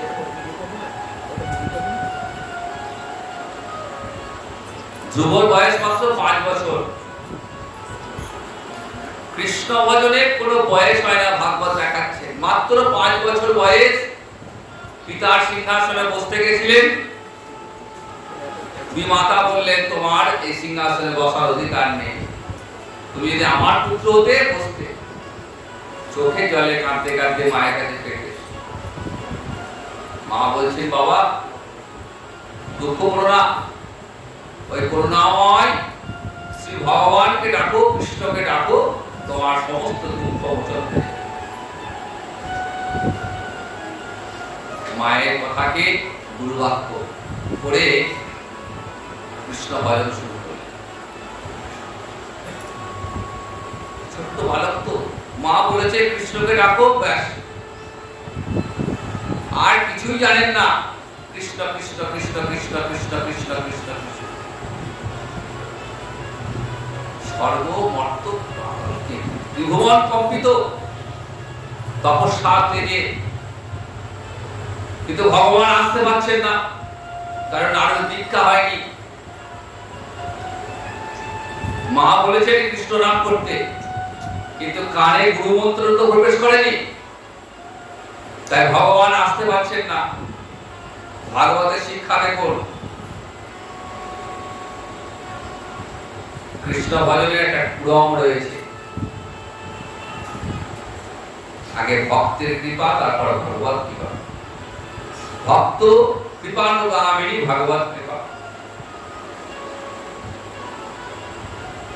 আগে গুরু কৃপা লাভ করতে হবে, তারপরে কৃষ্ণ কৃপা। গুরু কৃপা ছাড়া কৃষ্ণ কৃপা লাভ হবে না। নারদ এসেছেন, বলছেন ধ্রুব এই এত অল্প বয়সে তুমি এসব কি করছো? তোমার খেলার সময় খেলাধুলা করো না, রাজার ছেলে যুদ্ধবিদ্যা শেখো, এই কি কৃষ্ণ ভজন করছে এখন? মা বলে দিয়েছেন মায়ের কথা বেদ বাক্য। শিশু যখন ছোট থাকে না তখন কাদার তাল যেভাবে তৈরি করবেন সেইভাবেই তৈরি হবে। আর ছেলেবেলায় শিশুরা মায়ের হাতেই তৈরি হয়, মা যেমন বানাবেন সেরকম তৈরি হবে। ওই যে মা বলেছেন কৃষ্ণ কাদা, কৃষ্ণ নাম করো, কাদার তাল তো কিছুই জানে না, কিন্তু মায়ের কথায় বেদ বাক্য কৃষ্ণ নাম করছেন। নারদ এসে কত বোঝার চেষ্টা করলেন, পরীক্ষা করছেন সব যে সত্যি জানে কিনা, আছে কিনা কৃষ্ণ ভক্তি। নারদ খুশি হয়ে বললেন, যাও ধ্রুব, তুমি নদীতে স্নান করে এসো, আমি তোমায় দীক্ষা দেবো। দীক্ষা না পেলে তুমি কৃষ্ণ কৃপা লাভ করতে পারো। দীক্ষা দিলেন নারদ। দ্বাদশ অক্ষর কৃষ্ণ মন্ত্র,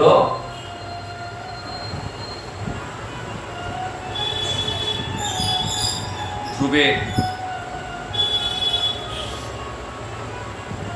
কানে দিয়ে দিলেন।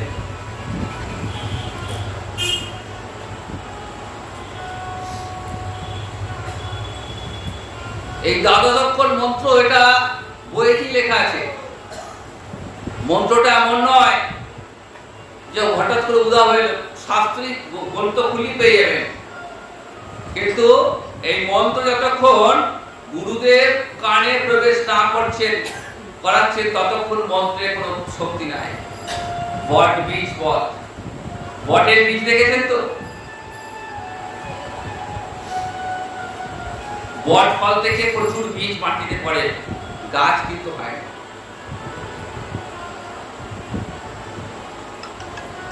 কখন হবে? পাখিতে বট ফল খায়, ফল খাওয়ার পর যখন পাখি বিষ্ঠা ত্যাগ করে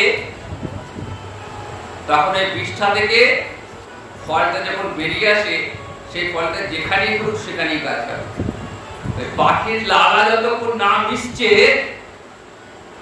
ততক্ষণ গাছ হবে। তেমনি ওই মন্ত্র গুরুদেব নিজে আস্বাদন করেছেন। গুরুদেব আগে নিজে আস্বাদন করলেন, তারপর সেই মন্ত্র শিষ্যের অন্তরে প্রবেশ করালেন। ওম নমো ভগবতে বাসুদেবায়, ওম নমো ভগবতে বাসুদেবায়, ওম নমো ভগবতে বাসুদেবায়, ওম নমো ভগবতে বাসুদেবায়, ওম নমো ভগবতে বাসুদেবায়। ওম নমো ভগবতে বাসুদেবায়। জয় জয় শ্রীমদ্ ভাগবত মহাপুরাণ কি জয়, শ্রী কৃষ্ণ ভগবান কি। দ্বাদশ অক্ষর মন্ত্রে নারদ মুনি ধ্রুবের কর্ণে প্রবেশ করিয়ে দিলেন কৃষ্ণ। শরীরের জোর বেড়ে গেল, শক্তি বেড়ে গেল।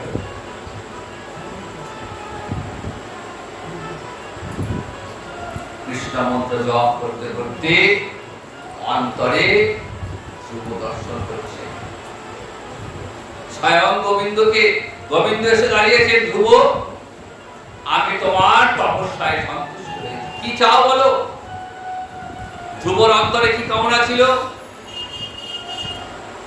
আমি ওই পিতার সিংহাসনে বসবো, কিন্তু ভক্তি মহারানীর কেমন কৃপা দেখুন। ভক্তি মহারানীর কৃপায় ধ্রুবর অন্তরের কামনা দূরীভূত হয়ে গেল। ভগবান যখন কাছে এসছেন না, কি করে দূরীভূত হলো? ওই যে গুরু কৃপা লাভ হয়ে গেল। গুরু কৃপা লাভ হয়ে অন্তরের যে কামনা ছিল, ভগবানকে বলছেন, হে প্রভু কৃতার্থ অস্মি পরম রাজ আছে, আমি কৃতার্থ, আমার আর কোনো কিছু চাওয়া নেই, আমার কোনো কামনা বাসনা আমার নেই।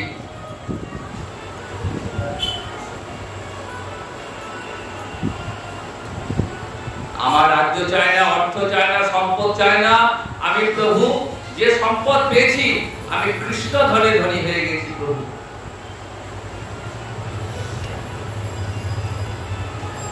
স্বয়ং ভগবান শ্রী হরি ধ্রুবকে আশীর্বাদ করলেন, ধ্রুব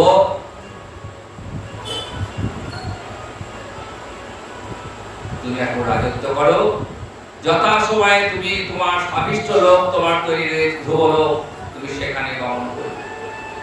দীর্ঘদিন রাজত্ব করার পর ধ্রুবের শেষ সময় উপস্থিত।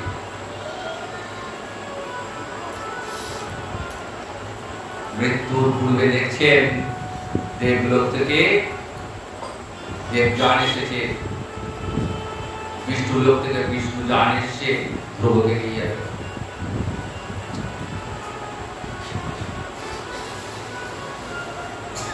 ধ্রুবের হঠাৎ মায়ের কথা মনে পড়ে গেছে, আমি তো যাবো, আমার মা কোথায়? বলছেন ওই দেখো তোমার আগে আগে তোমার মা চলেছেন।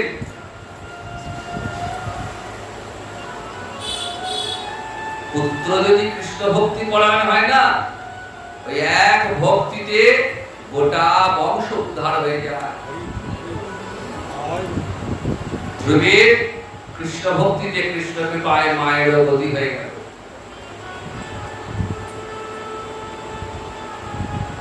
এরপর সব বিশাল কাহিনী, বিশাল কথা, সামান্য 2-3 ঘন্টায় বলে শেষ করা যাবে না।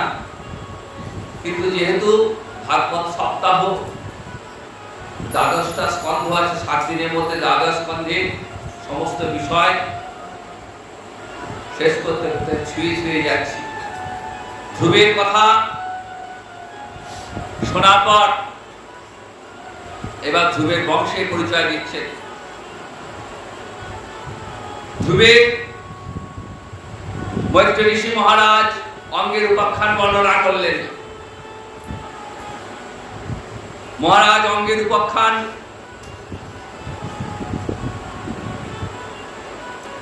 তারপরে বেদের কথা বললেন।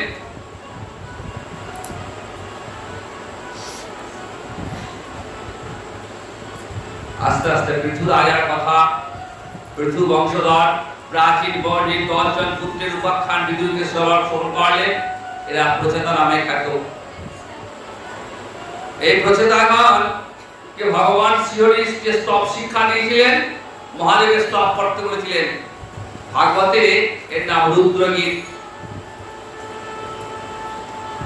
প্রচেতাগণের তপস্যায় সন্তুষ্ট হয়ে স্বয়ং ভগবান শ্রীহরি অবতীর্ণ হয়ে বললেন, তোমরা সংসার করে নিষ্কাম জীবন যাপন করো।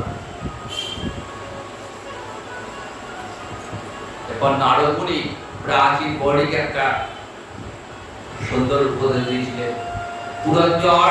পুরঞ্জনের কাহিনী বললেন। পুর মানে দেহ। পুরঞ্জন নামে এক রাজা, তার শখ ছিল আমি একটা সুন্দর প্রাসাদে বাস করব। খুঁজতে খুঁজতে খুঁজতে খুঁজতে 9টা দ্বার বিশিষ্ট একটা প্রাসাদ পেলেন। এই 9টা দ্বার কি? আমাদের দেহে 9টা দ্বার রয়েছে।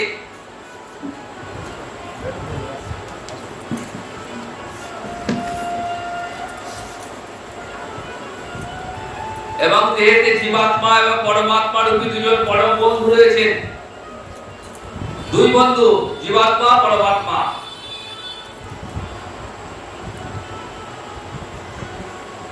জীবাত্মা কি করছে? দেহেতে সুখ ভোগ করছে।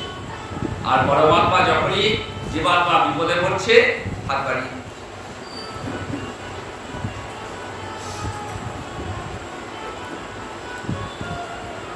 প্রাচীন বণিককে বললেন, দেখো তুমি যে পশু বধ করছো না,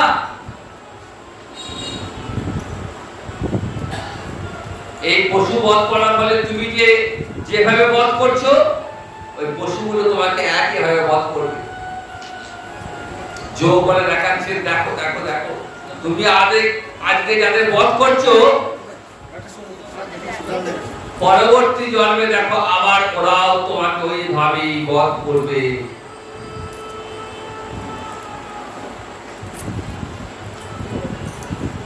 কত ভাগ্য কুকুর যেমন ক্ষুধার্ত হয়ে গৃহে গৃহে ভ্রমণ করে অদৃষ্ট অনুসারে, কখনো তাড়না কখনো অন্য গ্রাস প্রাপ্ত হয়ে থাকে, সেইরূপ বিষয় বাসনা আসক্ত জীব উচ্চ এবং নিজ জনিতে ভ্রমণ করতে করতে দেব দেহ, মনুষ্য দেহ অথবা পশু দেহ লাভ করে।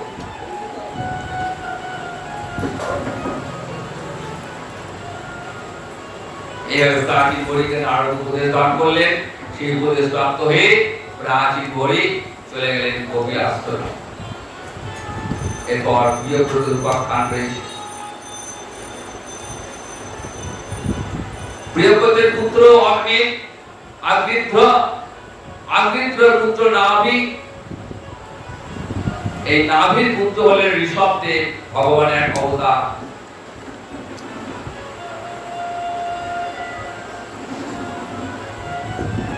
ঋষভদেবের পুত্র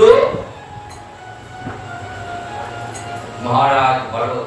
100টা পুত্র ছিল ঋষভদেবের, তার মধ্যে জ্যেষ্ঠ এবং শ্রেষ্ঠ কৃষ্ণ ভক্ত পরায়ণ ছিলেন ভরত। বাকিগুলোর ভক্তি ছিল না। বাবা কত পুত্র দান করেছিলেন, ছেলেরা ছিল ঘোর বিষয়ী। একমাত্র ভরত কৃষ্ণ ভক্তি পরায়ণ ছিলেন। সংসার ত্যাগ করে চলে গেলেন গণ্ডকী নদীর তীরে পুলহ আশ্রম। দিবারাত্র কৃষ্ণ কথা, কৃষ্ণ ভজনের মধ্যে মেতে থাকতেন। একদিন দেখছেন একটা হরিণ তার শাবককে নদী পার হচ্ছে, আর একটা সিংহ হরিণটাকে তাড়া করছে। শাবকটাকে জলে ফেলে দিয়ে হরিণটা ছুটে চলে গেল। আস্তে আস্তে চলে যাচ্ছে। ভরতের মনে খুব দয়া হয়ে গেল। তাহা আমার সুন্দর বাচ্চা শিশু মারা যাবে, বড় যত্ন করে তুলে নিয়ে সংসার ত্যাগ করে মনে গিয়ে ভজন করছেন। আরে হরিণ বাচ্চাকে, হরিণ শিশুকে দেখে তুলে নিয়ে এসে তাকে যত্ন করছে, লালন পালন করে দুধ খাওয়াচ্ছেন, আর কৃষ্ণ ভজনটা এমন মায়া পড়ে গেল।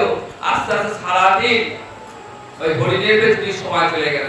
আর মৃত্যুকালে ওই হরিণের কথা ভাবতে ভাবতে ভাবতে ভাবতে পরের জন্মটা হরিণ জন্ম লাভ করবে। ভাগবতের শিক্ষা, মৃত্যুকালে তোমার যে চিন্তা স্মরণে আসবে পরবর্তী জন্মটা সেই রকমই হবে। তাই মৃত্যুর সময়ে আর কারো কথা নয়। ভজে গোবিন্দাং ভজে গোবিন্দাং ভজে গোবিন্দাং, শুধুমাত্র গোবিন্দকে ভজনা করো। ভজন যদি করতে হয় তাহলে একমাত্র শ্রী গোবিন্দ কি ভজনা করো। মৃত্যুকালে জিহ্বায় যেন কৃষ্ণ নাম থাকে। আর যদি ওই ভরতের মতো হরির চিন্তা থাকে, বিষয় চিন্তা থাকে, তাহলে আবার ওই বিষয় ভোগ করবার জন্য জলবার। বিষয় ভোগে কি আছে?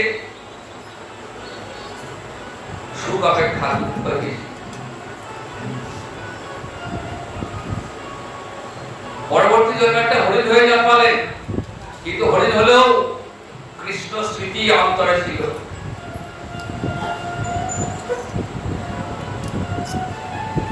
এই হরিণ জন্মটা কৃষ্ণ স্মৃতি থাকার কারণে অন্যান্য হরিণের সঙ্গ ত্যাগ করে দূরে নির্জন জায়গায় চলে গেছিলেন, মনে মনে ভজন করতেন। আর এই ভজনের ফলে আবার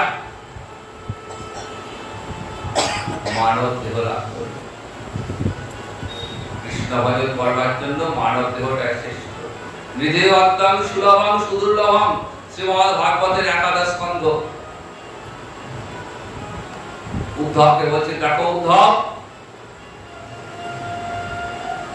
আমাকে ভজনা করবার জন্য মানব দেহটা হলো সর্বশ্রেষ্ঠ। এর উপরে দেব দেহ, নিচে ত্রিজগজনী পশু পক্ষীর দেহ। ভজন হবে না। দেবলোকে সুখের শেষ নেই, আর পশুজনিতে ভোগের শেষ নেই। দুটোরই ভোগ, ভজন কোথাও নেই, একমাত্র মানব দেহে ভজন।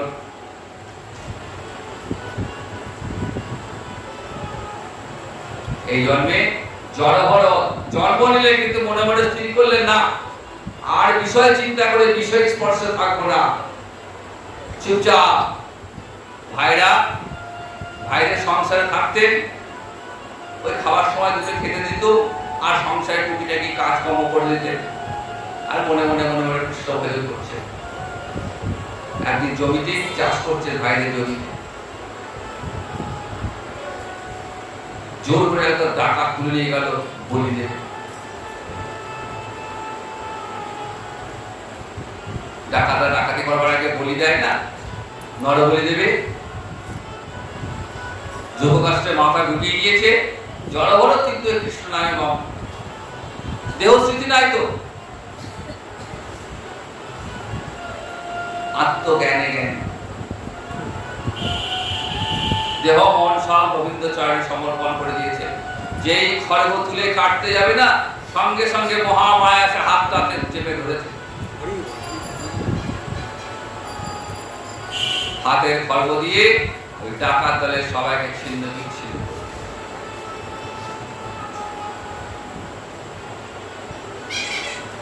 মহামায়া রক্ষা করলেন। এর কিছুদিন পর একটা বনের মধ্য দিয়ে যাচ্ছে রঘুবন। রাজা পালকি করে গুরু দিয়ে ভক্তি শিক্ষা লাভ করবার জন্য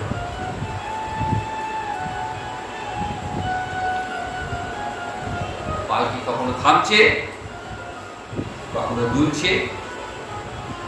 রাজা বিরক্ত হয়ে বললেন, কি ব্যাপার, কি এরা হচ্ছে কেন? বলছেন, দেখুন আমাদের কোনো দোষ নেই, যে নতুন পালকি ভাবটা পালকি করে যাওয়ার সময় না একটা ভাব অসুস্থ হয়ে পড়েছিল। কোথায় ভাব পাবে? ওই জড়ভরত কি বলে, চলো আমার সঙ্গে পালকি বয়ে চলো। জড়ভরত তো দেহ স্মৃতি নেই, কৃষ্ণ ভজনে বন্ধ দেহটাকে সমর্পণ করে দিয়েছেন, তাই কিছু দিকে যায় না, চলো তাই চলো। খুব পাট টিপে চললেন। কেন? যদি পায়ের আঘাতে কোনো জীব হত্যা হয়ে যায়, যদি রাস্তার পাশে তুলসী গাছ থাকে, যদি চরণ লেগে যায়, অপরাধ হয়ে যাবে। আর রাজা ভাবতেন চেহারাটা ভারী তো, রাজা উপহাস করছেন, জড়ভরত চুপচাপ।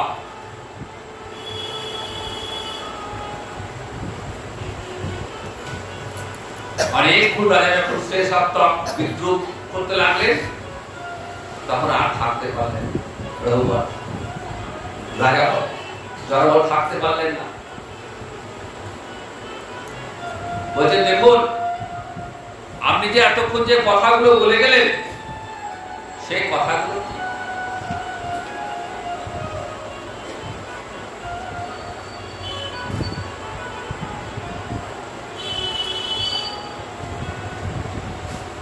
কিন্তু আপনি যে দেহ নিয়ে যে গর্ব করছেন না, আপনি রাজা তো, দেশের রাজা। আজকে রাজা আছেন, কালকে আপনি রাজা নাও থাকতে পারেন। এই জন্মে রাজা, পরের জন্মে তো প্রজা হয়ে জন্মাতে পারেন।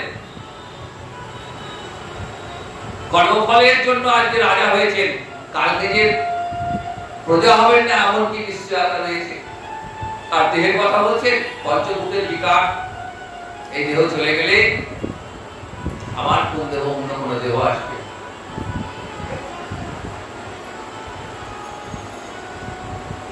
আত্মতত্ত্ব উপদেশ দান করলেন। রাজা ওরকম কথা শুনে পালকি থেকে নেমে চলে এসছে। তুমি কে? বললেন, দেখুন আমি হলাম রাজর্ষি ভরত, আমি রাজা ছিলাম, কিন্তু সংসার ত্যাগ করে কৃষ্ণ চিন্তা করতে করতে আমি হরিণ, একটা শরীর শিশুকে পালন করতে শুরু করেছিলাম, তাই জন্য হরিণ জন্ম প্রাপ্ত হয়েছিলাম। কিন্তু আমার হৃদয়ে কৃষ্ণ স্মৃতি ছিল, সেই কৃষ্ণ স্মৃতি থাকার জন্য আমি আবার এই জন্মে মানব দেহ লাভ করেছি, কৃষ্ণ ভজন করবার জন্য। একমাত্র উনি সত্য, আর সব জগতে যা সত্য। তাই যদি ভজন যদি করতে হয়, তাহলে একমাত্র ওই ভগবান শ্রীহরিকে ভজন আকুন। আর পালকি করে গুরু ঘুরিয়ে চলেছে, এটা গুরু ঘুরিয়ে যাওয়ার কথা নয়। আমরা তো মনে অহংকার, আমি রাজা, আমি গুরুর কাছে গেলে শিক্ষা লাভ করতে। যতক্ষণ মনে অহংকার থাকবে, আমি রাজা, আমি ধনী, আমি শিক্ষিত, এই অহংকার যতক্ষণ থাকবে ততক্ষণ গুরু কৃপা লাভ হবে না। গুরুর কাছে যাবেন বিনয়ী হয়ে, দীন হয়ে, তবেই গুরুদেব তাকে উপদেশ, আপনাকে উপদেশ দান করবে। অর্জুনের অন্তরে যতক্ষণ মোহ ছিল না, যতক্ষণ মোহ যে আমি যুদ্ধ করব, আমার যুদ্ধের ফলে কৌরব বাহিনী সকলে নিহত হবে, সবাই আমাকে দোষারোপ করবে, তোমার জন্য হয়েছে, অন্তরে মোহ তো অহংকার। ভাবছেন আমি সব, ভগবান কিছু বললেন না।